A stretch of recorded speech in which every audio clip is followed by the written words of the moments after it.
প্ৰয়াত জোনমণি ৰাভাৰ মাতৃৰ কাষত মন্ত্ৰী পীযুষ হাজৰিকা। মুখ্যমন্ত্ৰীৰ নিৰ্দেশত এছআই জোনমণিৰ পৰিয়ালৰ কাষত মন্ত্ৰী পীযুষ হাজৰিকা আৰু বিধায়ক দিগন্ত কলিতা। আৰ্থিক অনাটনত জোনমণিৰ পৰিয়াল। অসুস্থ ভাতৃ চিকিৎসালয়ত চিকিৎসাধীন। বিজেপিৰ পুঁজিৰ 2 লাখ টকাৰ সাহায্য জোনমণিৰ মাতৃলৈ।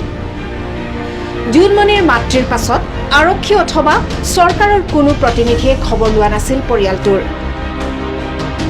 একমাত্ৰ উপাৰ্জনকাৰী জীয়ৰীৰ মৃত্যুৰ পাছত আৰ্থিক অনাটনত জুৰুলা পৰিয়ালটো। এছআই জোনমণিৰ ভাতৃ মাতৃ দুয়ো অসুস্থ। চিকিৎসাৰ বাবে অৰ্থৰ অভাৱ।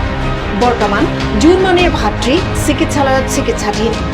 শুকুৰবাৰে মহানগৰীৰ হেল্থ চিটি হস্পিটেলত উপস্থিত হয় অসম চৰকাৰৰ মন্ত্ৰী পীযুষ হাজৰিকা আৰু বিধায়ক দিগন্ত কলিতা। ভাতৃৰ চিকিৎসাৰ বাবে 2 লাখ টকাৰ সাহায্য আগবঢ়োৱা হয় বিজেপিৰ ফালৰ পৰা।